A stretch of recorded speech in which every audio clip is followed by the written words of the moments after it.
Hi viewers, welcome to our channel. ప్రస్తుతం మనతో పాటు ఇమ్మంది రామారావు గారు సీనియర్ జర్నలిస్ట్ ఉన్నారు. వాటితో ఒకసారి మాట్లాడదాం. సార్ నమస్కారం. సార్ నమస్తే అండి. సార్ బాలకృష్ణ గారు తన నట ప్రస్థానాన్ని పూర్తి 50 ఏళ్ళు పూర్తి చేసుకున్నారు సార్ ఈ ఇయర్తో. సో సెప్టెంబర్ 1 ఒక గ్రాండ్గా వేడుక కూడా సెలబ్రేట్ చేయబోతున్నారు సార్.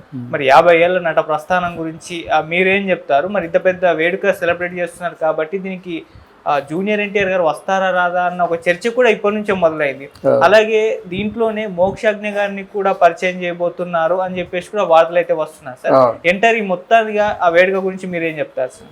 అంటే 50 సంవత్సరాలు అంటే ఒక చిత్రసీమలో నిలదొక్కుకోవడం చాలా కష్టం అండి.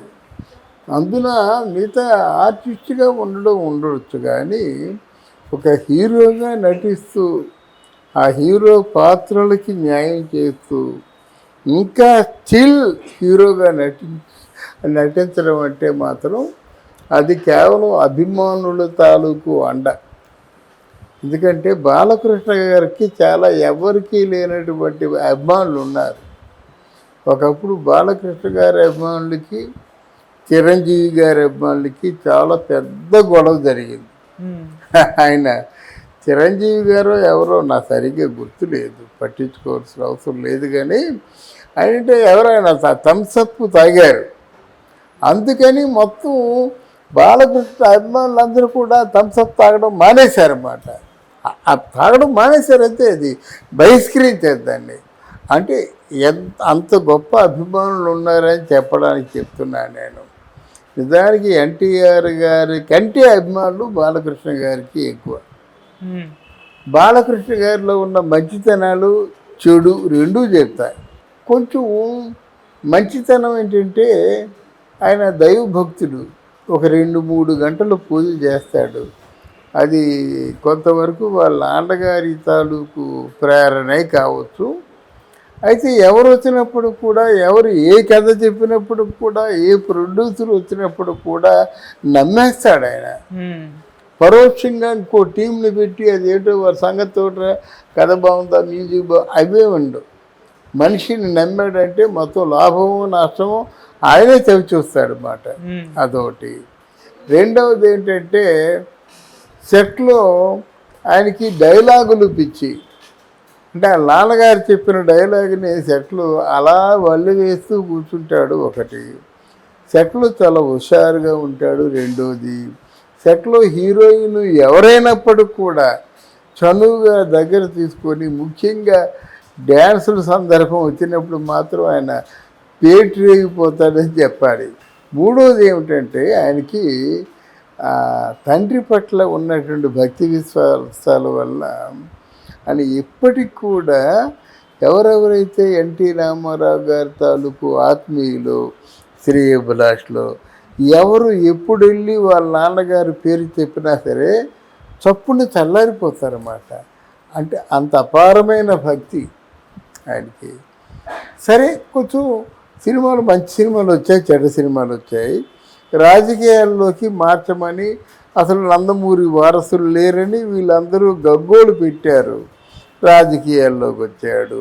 ఆయన పదవులు నాకు వద్దంటున్నాడు. నేను కేర్ ఫ్రీగా ఉంటున్నాను. అన్నీ తెలిసిన మా బావ ఆయన చేస్తుండగా నేనేం చేస్తాను? మా కుటుంబాన్ని అంతటినీ నడిపిస్తుంది మా బావే. అంటే నిజానికి తండ్రి తర్వాత తండ్రిలా చూసుకునే గొప్ప గుణం బాలకృష్ణలో ఉంది. అర్థమైందా? వాళ్ళ అన్నయ్యని ఒకసారి పెట్టారు, హరికృష్ణ గారిని. దేనికి? ట్రాన్స్పోర్టేషన్కి.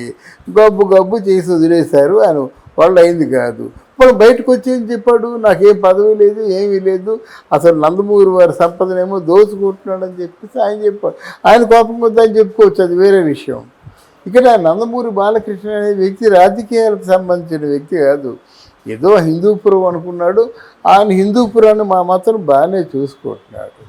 ఇది ఇప్పుడు ఏంటంటే అప్ అండ్ డౌన్స్ కావచ్చు. మళ్ళీ ఇక్కడ అఖండ సినిమాతో మళ్ళీ ఒకసారి సమరసింహారెడ్డితో సూపర్ స్టార్ అయిపోయాడు.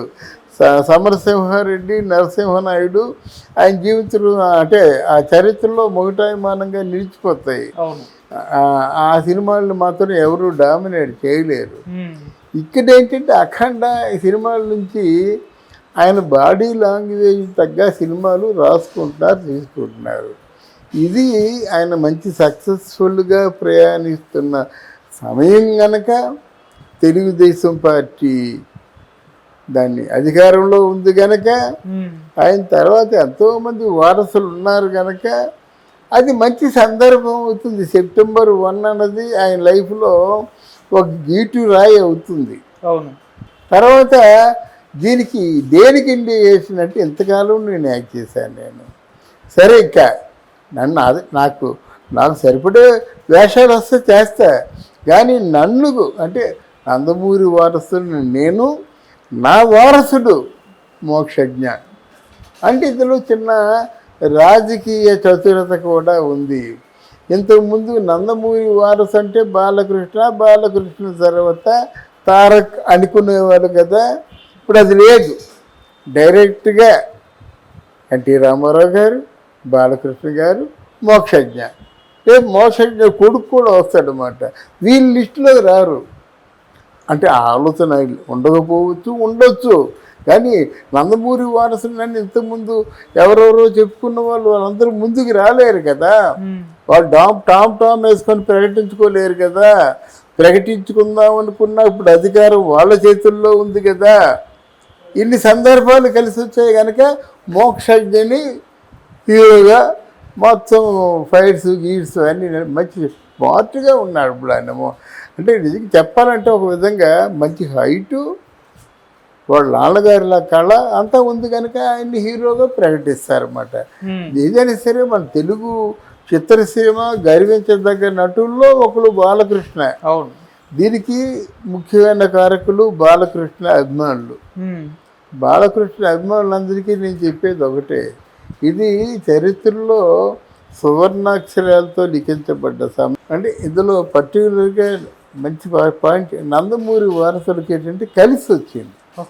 ఆయన ఒంటరిగా ఉంటే ఈ ఫంక్షన్ చేయలేడు. ఫంక్షన్ చేసినా ఇంత వైభవంగా ఉండేది కాదు. ఆయన హిందూపూర్లో గెలిచాడు. ఆయన పార్టీ మొత్తం ఆంధ్రదేశంలో బ్రహ్మాండంగా ఉంది. తర్వాత ఏంటంటే ఆయనకి సరిపడే అంటే సరి సమానంగా ఉన్న నటుడు అని చెప్పను, కానీ పవన్ కళ్యాణ్ కూడా మంచి మైలేజ్ ఉన్న నటుడు, ఎక్కువ మంది అభిమానులు ఉన్న నటుడు. ఆయన వస్తాడు, ఆయనతో పాటు చిరంజీవి గారు వస్తారు.